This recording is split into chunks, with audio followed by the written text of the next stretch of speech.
Hello guys, welcome back to the medico brothers. इस video में हम देखने वाले हैं एमबीबीएस एट हाई रैंक। क्या एमबीबीएस हाई रैंक पे पॉसिबल है गवर्नमेंट कॉलेज के लिए? क्या MBBS at high rank possible है प्राइवेट कॉलेज के लिए? क्या एमबीबीएस पॉसिबल है अब्रॉड के लिए एट हाई रैंक?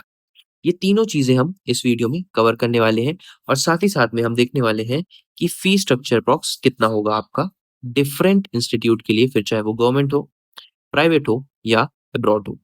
चलिए देखते हैं। तो सबसे पहले मैं शुरू करना चाहूँगा, मैं बताना चाहूँगा कि इस वीडियो में हम क्या-क्या चीज़ें देखेंगे। इस वीडियो में सबसे पहले हम देखेंगे कि हमें कैसे एमबीबीएस एट हायर रैंक मिल सकता है। उसके बाद हम देखेंगे क्या प्राइवेट में, गवर्नमेंट में, अब्रॉड में किस-किस में पॉसिबल है हाई रैंक और लो स्कोर पे एमबीबीएस। ओके? ऐसे बहुत सारे इंस्टीट्यूट हैं जहाँ पे आप लो score for example less than 300 में भी आप एक अच्छा कॉलेज ले सकते हैं। एक अच्छा कॉलेज ले सकते हैं, ओके? उसके बाद हम देखेंगे कि मार्क्स कितने होने चाहिए अप्रॉक्स, उसके बाद हम रिक्वायरमेंट देखेंगे। ये सारी की सारी चीज़ें हम देखने वाले हैं इस वीडियो में, ठीक है? तो हम एक-एक करके सारा पर्सपेक्टिव देखते हैं। इसमें हमने प्राइवेट भी इंक्लूड किया है, गवर्नमेंट भी इंक्लूड किया है और अब्रॉड भी इंक्लूड किया है। तो चलिए हम देखते हैं सबसे पहले प्राइवेट मेडिकल कॉलेजेस के बारे में, ओके? आप ध्यान से देखिए प्राइवेट मेडिकल कॉलेजेस कैसे आप किसी प्राइवेट मेडिकल कॉलेज में काउंसलिंग में पार्टिसिपेट करते हो, आप जानते हो काउंसलिंग के लिए आप किसमें जाते हो? ऑल इंडिया काउंसलिंग के लिए एमसीसी में जाते हो। स्टेट काउंसलिंग के लिए आप किसमें जाते हो? स्टेट की साइट्स होती हैं। कौन-सी होती हैं? स्टेट की साइट्स होती हैं और ये स्टेट्स की साइट मैंने शॉर्ट फॉर्म में अपलोड किया हुआ है कि किस स्टेट में कौन-सी वेबसाइट पे आप लॉगिन करते हो, रजिस्टर करते हो और आप उस स्टेट की काउंसलिंग करते हो। ओके? तो चलिए देखिए, हम प्राइवेट मेडिकल कॉलेजेस की अगर हम बात करते हैं, तो ये आपको मिलता है हाई रैंक और लो स्कोर पे। कौन-कौन से कोटा होते हैं, चलिए ये चीज़ें देख लेते हैं। सबसे पहले होता है एक मैनेजमेंट कोटा। मैनेजमेंट कोटा की अगर बात की जाए, तो उसकी फ़ी थोड़ी हाई होती है, वो होती है 50 लाख टू 1 सीआर। ये आपका है कंप्लीट फ़ी। कैसे आपका कंप्लीट फ़ी है 5 साल का। उसके बाद अगर आप एनआरआई कोटा की बात करते हो, तो एनआरआई कोटा की सीट्स अगर आप लेते हो, तो इसकी फ़ी पड़ती है आपको 25 to 50 lakh for 5 years. Okay? उसके बाद डीम्ड यूनिवर्सिटी में भी आप ले सकते हो। डीम्ड यूनिवर्सिटी के बारे में आपको बता देना चाहता हूँ।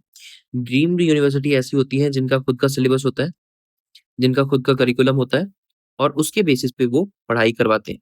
अगर आप रैंक वाइज़ देखना चाहो तो आई गेस गवर्नमेंट और डीम्ड आपकी इक्विवेलेंट होती है और प्राइवेट को देखोगे आप तो वो उससे कम रैंक पे आती है, ठीक है?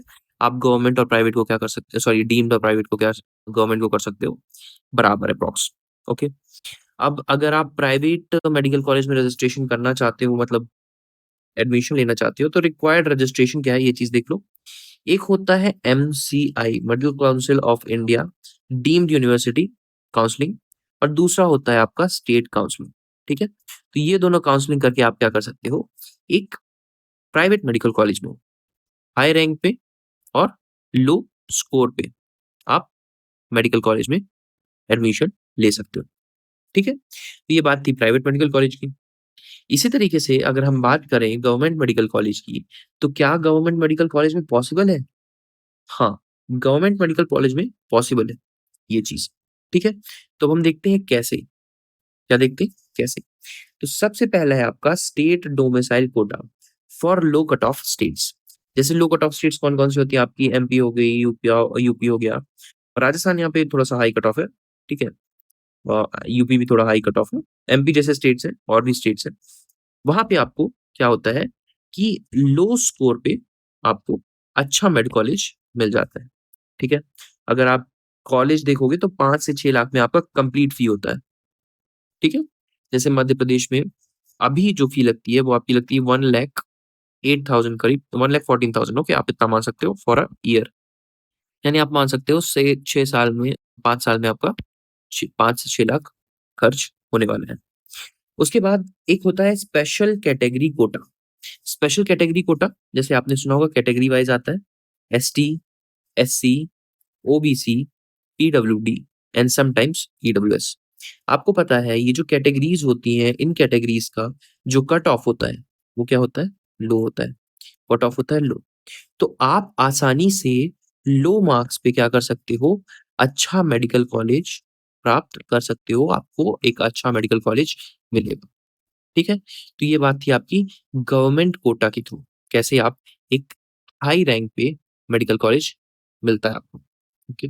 उसके बाद अगर नेक्स्ट बात की जाए, तो है आपका अब्रॉड। अब काफ़ी बच्चे कन्फ्यूज़ होंगे कि सर अब्रॉड, अब्रॉड यानी सर फॉरेन में तो बहुत ज़्यादा खर्च हो जाएगा, बहुत ज़्यादा एक्सपेंसिव होगा। पर मैं बता देना चाहता हूँ, abroad is less expensive as compare to private. As compare to private abroad आपका लेस एक्सपेंसिव पड़ता है। ओके? तो देखिए कैसे करते हैं, you can get easily at very high rank होगा आपका, बहुत आसानी से मिल जाएगा, कोई इश्यू नहीं है। बस आपके मार्क्स जो होना चाहिए वो क्वालिफाइंग मार्क्स के ऊपर होने चाहिए, ठीक है? अब ये क्वालिफाइंग मार्क्स क्या है मैं आपको बता देना चाहता हूँ। क्वालिफाइंग मार्क्स वो है जिससे आप ऑल इंडिया और इंडिया के बाहर कहीं भी मेडिकल कॉलेज लेने के लिए एलिजिबल हो जाते हो, ठीक है? तो क्वालिफाइंग मार्क्स मार्क्स आपका पीडब्ल्यूडी कोटा, पीडब्ल्यूबीडी कोटा और नॉर्मल कैटेगरीज़ के लिए अलग-अलग होता है, ठीक है? तो सबसे पहले मैं बता दूँ जो आपका जनरल कैटेगरी यूआर कैटेगरी का होता है वो होता है आपका 144 क्वालिफाइंग मार्क्स। ओबीसी कैटेगरी के लिए होता है आपका 113, एससी कैटेगरी के लिए होता है 113 और एसटी कैटेगरी के लिए भी होता है 113 मार्क्स। यानी आपके अगर इतने मार्क्स हैं मिनिमम नॉर्मल कैटेगरी में, तब आपको क्या मिल जाएगा? मेड कॉलेज मिल जाएगा। उसके बाद अगर आप पीडब्ल्यूबीडी की बात करते हो तो 127 आपका होना चाहिए ईडब्ल्यूएस और यूआर का, ओबीसी का 113, एससी का 113 और एसटी का भी 113। एक बात मैं और आप लोगों को बताना चाहता हूँ कि जो नीट का स्कोर कार्ड होता है ना? स्कोर कार्ड वो होता है आपका वैलिड फॉर 3 इयर्स, ठीक है? यानी कि आप अगर इस साल आपका स्कोर ज़्यादा अच्छा नहीं है और आप पिछले साल का अपना स्कोर कार्ड यूज़ करना चाहते हो फॉर फॉरेन एमबीबीएस, तो वो 3 साल के लिए वैलिड रहता है। यानी कि 2025 में आपको कौन-कौन सा वैलिड होगा? 2025 वाला, 2024 वाला और 2023 वाला, ठीक है? ये तीनों स्कोर कार्ड आपके लिए वैलिड होंगे, ठीक है? अब ध्यान से देखिए, नेक्स्ट स्लाइड में चलता हूँ, तो यहाँ पे दे रखी है पॉपुलर कंट्रीज़ यानी जहाँ-जहाँ पे आपका एमबीबीएस कंप्लीट हो सकता है। पॉपुलर कंट्रीज़ आपने बहुत सारे नाम सुनी होंगी। तो अगर एक्सपेंसिव की बात करें, है ना?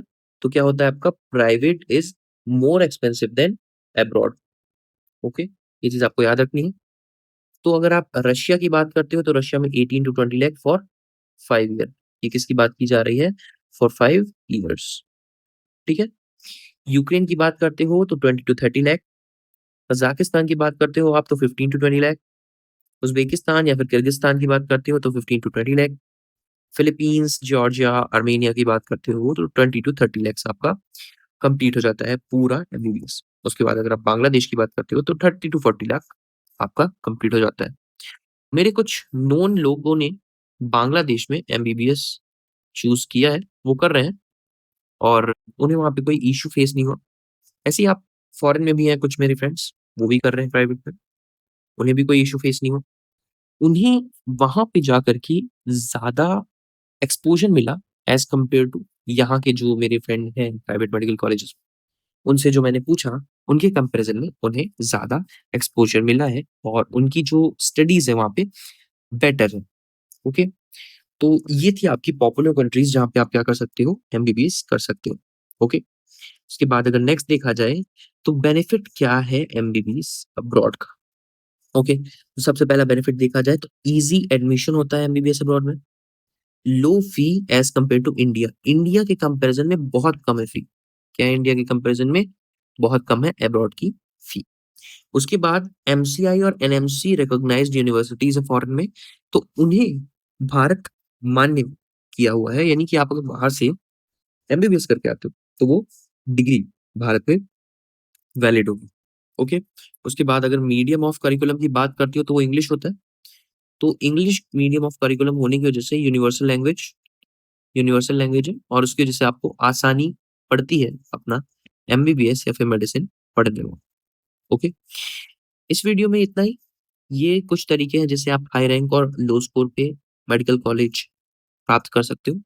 इसके अलावा अगर आपको और डिटेल चाहिए होगा एमबीबीएस अब्रॉड के बारे में, प्राइवेट मेडिकल कॉलेजेस के बारे में, गवर्नमेंट मेडिकल कॉलेजेस के बारे में, काफ़ी बार ऐसा होता है कि स्ट्रे वैकेंसी राउंड में आपको आपकी कुछ सीट्स रिमेनिंग रहती हैं, उसके बारे में नहीं पता चलता। कभी-कभी स्पेशल स्ट्रे वैकेंसी राउंड में सीट्स एम्प्टी रहती हैं, उसके बारे में पता नहीं चलता। कभी-कभी सीएलसी यानी कॉलेज लेवल काउंसलिंग जो लास्ट की कुछ सीट्स रहती हैं स्पेशल स्ट्रे वैकेंसी के बाद, है ना? तो उसके बारे में भी कभी-कभी काफ़ी बच्चों को नहीं पता रहता। अगर इन सीट्स के बारे में प्रॉपर्ली बच्चों को बताया जाए तो ये सीट्स भी बच्चे गेन कर सकते हैं, उन्हें मिल सकती है और बहुत ही लो स्कोर में उन्हें अच्छा गवर्नमेंट मेडिकल कॉलेज मिल सकता है।